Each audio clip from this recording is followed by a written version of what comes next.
So welcome back to Decoy Noise. Before I get into the topic today, I just wanted to kind of shout out all my subscribers that are counting off their sub number. It might not mean a lot to all you guys out there, but honestly, it helps me keep track of my growth and lets me know that I'm doing something right, but also just kind of the idea that I got to 495 right now as of recording the video, and honestly, I had 73 like 2 weeks ago, so it's really starting to pick up, and I really enjoy the idea that you guys are starting to appreciate and commenting down below on how I could make my channel better, but also just interaction. I really enjoy that. This is like kind of becoming a very a fun journey for me when I'm going from like 0 to 500 right here, my short-term goal. So if you haven't already, please subscribe down below. I'm honestly gonna throw something on decoynoise.com. Maybe the first 500 people will be a part of like the Decoy Koi group. It's super hard to pronounce, but Decoy Koi sounds funny to me. So yeah, let's just get into the topic right now, which is when did the popular kid's life fall apart in a few seconds? Okay, so I guess we're gonna find probably one or two things on here, just like actual sad stories and then stories of like sweet karma that these kids were receiving in life. So the top comment was, unfortunately a cheerleader from my school had a four-wheeling accident that left her in an almost vegetative state. Through years and years of hard work on her part, she's been able to gain a little bit more independence. However, she's never exactly the same as she was before the accident. It's actually really sad and crazy how quickly your life can change from an accident. See, I'm already depressed right now. We're only like one thread in, and I didn't get like the sweet vengeance story. It's just sad. So reply to that comment. It says, I graduated in 95, and shortly after, my mom asked if I knew this girl. I said yes, and she showed me obituaries. Oh, more sadness.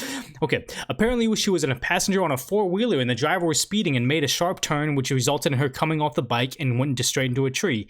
Died instantly, and that was a big-time reality hit to me. Fresh out of school, and a girl I knew died. That would be one thing, though. It's like when I was growing up, I had a couple of kids in the high school pass away, and you're just thinking like, man, like you're just in high school and you think your whole life is ahead of you, and it's over. It's like, you know, it's kind of sad that we need these kind of rude awakenings to kind of like really appreciate what we have. But I mean, I'm not gonna try to get sentimental on this channel right now, but I would say though, before you make that crazy angry comment about how much you hate that I'm not a robot voice, think about this post right here. So the next reply to the whole post was, him and a kid I've known since about first grade were about 8 to 9 hours to visit a friend who had moved away from the time and was feeling depressed. They were going to surprise him and called saying he found a way to get a plane ticket back to them where they were all friends originally, while they were already 14 hours deep into a road trip. Oh no. So they turned around, and when they were about 45 minutes away from home, they got into a bad accident and died on the scene. The kid I knew from first grade watched his best friend bleed out next to him upside down in his car. He had I can't even read this. This is terrible. So he had long hair, and the paramedics thought he was a female upon arrival. The first grade friend was desperately trying to tell them that he was a boy, his name, and to tell his family what happened. He was pronounced dead. Jeez. First grade friend came back to school with a little under 2 months and a 16-inch long and 1-inch wide gash across his back of his arm. They were in a band together, and they played in the school's band. Hallways were bleak for a few months. Probably the rest of the test, honestly. What? Okay. He sat with us at lunch and tried to be normal, but we all knew he wasn't the same. They were good people, and even though only one of them died, it was like both left that day because he was never the same. I don't even think he makes music anymore. I knew them both for almost 10 years, and when it happened, it was the first time somebody I knew that was my age had died, and it was very sobering. You know, nobody's immortal, but you don't expect somebody to be ripped from existence so quickly. That's the one thing that's so crazy, like the finality of like death, and how we just kind of like, you see it in movies so much, even like kids Pixar films, like within the first 20 minutes like something dies, and it just kind of like it's just part of it, and you don't really take it seriously. But just the idea when you know that like the finality of it is just it's a sobering thought. So before we get too deep, hopefully we get some better stories in here. I don't know. Next reply says, the captain of the football team underwent surgery his senior year. I was 13 on the middle school team. His younger brother and I were very close, and I was around him a lot. I looked up to him like an older brother. He drove me to early practices, was very smart, dated a pretty cheerleader, not a mean bone in his body. He had it all. Oh no. For a 13-year-old, he was my hero. After his surgery, he got hooked on painkillers. He went from painkillers to heroin. He was arrested multiple times for theft and drug possession. This went on for years. I always asked my friend from middle school how he was doing. It never got better. He died last year. Drugs sucks. I miss my hero. That's one of those things where it's like, okay, so his edit was, he edited for typos. Also, thank you all for your support on this comment. If you or someone you know is struggling with addiction to anything, please ask for help from someone. PMs are always open as well. Okay, so that guy's really reaching out, but one of those things where it's like, you know, you think of like drug users and they're separate from me and you and any like regular person. It can kind of happen to anybody where it's just like you go down a weird path and just they're in over their head and they don't know. So it's like that's sad that someone that was just a hero to him kind of fell victim to that. Next reply: he started doing heavy drugs and fist fought the vice principal. Parents kicked him out at 18. Haven't heard much since. That's kind of sad. Not kind of sad. That is sad. Next post: 3 popular kids went swimming in a quarry. Only 2 came out. Oh, it sucks because one died and was popular for all the right reasons. He was a genuinely good dude. I was a weird kid, but his locker was right next to mine, and he was friendly every single day to every single person. Reply to that post was something similar like this happened recently to a few guys that go to my old high school. It was like 1 a.m. They went swimming in the local river that goes through town, and one of the guys drowned. He was nice and friendly, but not popular since it was a really big school. His friends allegedly planned his death. There were no punishments for him. Whoa. I guess I'm just not used to these really, really sad Ask Reddit threads. We're usually having a good time, and I'm not having a good time right now. The next post says, I don't know that his life really fell apart because it turns out his home life was terrible all along, but it definitely shifted how people looked at him. I went to a very small school, so there wasn't too many divisions between people. When you have only 40-something kids in a grade, popular is kind of relative. Yeah, everybody knows everybody.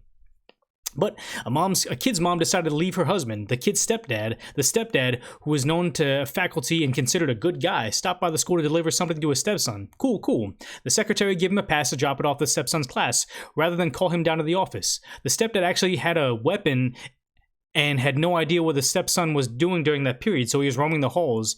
Luckily, a friend of the stepson who knew that the guy was abusive, dangerous, and the stepdad was an abusive, dangerous guy, happened to be in the office and alerted everyone. Oh no. We all went on lockdown. The police came. We were stuck in for a couple hours as they swept the school after arresting the guy. Good. Then it came out that the kid had been abused for the entire time. The mom had been married to the guy. She was only leaving him after he started hitting her.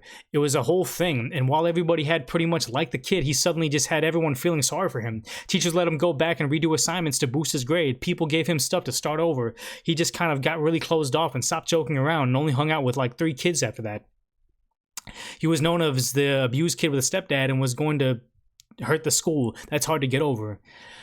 Wow, this is just becoming a pity thread. Not a pity thread, just a sad thread where everybody's like, showing pity on each other. But one thing I will say is like the reason I feel like I get a good draw to this channel now is I'll take these types of threads where like you really couldn't, maybe if you're driving around and you have your kid in your car or something, you wouldn't want to like get the robo voice reading this out because they're not filtering all the terrible bad content in there, and I can kind of do it on the fly. Sometimes I stutter and don't get things right, but I'm always just trying to like bleach these threads for all audiences, so it's not like too terrible.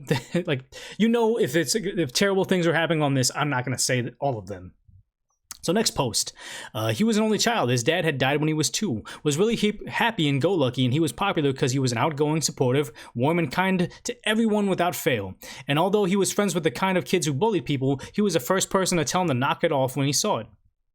When he was 16, his mom, who was one of the nicest ladies I had ever met in our small town, was killed by a semi-trailer that drifted into her lane. He dropped out of school, he stopped talking to everybody, and refused to let anyone visit him. I have no idea what became of him. Sorry, Jay. I hope life got better. And the reply to that is, stuff like that makes me cry. And that's one of those things where it's like, growing up, I was in like customer service facing jobs where I'd be like at a restaurant or I worked in a lot of restaurants, and a lot of the time, like, me and my people would get like yelled at by mean, angry older people, or just angry people in general. And it's one of those things that I always like try to reel everybody in, like, man, that guy's such a jerk, let's mess with their food or get angry at him. I'm like, you have no idea what their home life is like, and maybe they were just like this kid right here who was really nice, and then life just gave him the short end of the stick. Like something happened to them, they got bullied, or they lost a loved one, and it's totally internalized everything, and they just kind of like tortured souls. So it's like, hey man, like, we only got to deal with this person for like 5 minutes when we're serving them food. They got to deal with that lifestyle their entire life. So we kind of just be easy on them. You don't know what someone's going through or whatever. So we'll do one more of these before I get too depressed. So the next reply was, went out drinking on a Saturday night with a friend of his. He drove home and slammed into a brick wall at 40 miles per hour, if I remember that correctly. His friend in the passenger seat barely survived, but he died. Very, very sad. Very sad. One more. My brother was a popular kid in school. He was loved by everyone, and most people I graduated with him know him because we have different last names and didn't know we were related until I told them. He started pills in high school, then coke, then heroin, in and out of jail, forced into rehab instead of serving jail time. Lived in our mom's basement until he was 30. He finally moved out, but my parents pay his rent. He's a year sober now. Okay, so I guess that's one of the good stories. This is like, that's sad. A guy that's barely sobering up after addiction was the best story we heard in this entire subreddit. So I mean, I guess it's good for me to do kind of more of a variety of threads, not just the funny ones or whatnot. Honestly, if I could avoid it, I wouldn't do a thread like this too. But I mean, let me know in the comments below if you like that type of thing, doing serious things and try to like find the good part of it or whatever. Subscribe down below if you haven't. Let me know what subscriber number you are because it also helps me, and also drop a comment as to maybe suggestions what you would like me to do next. Thank you.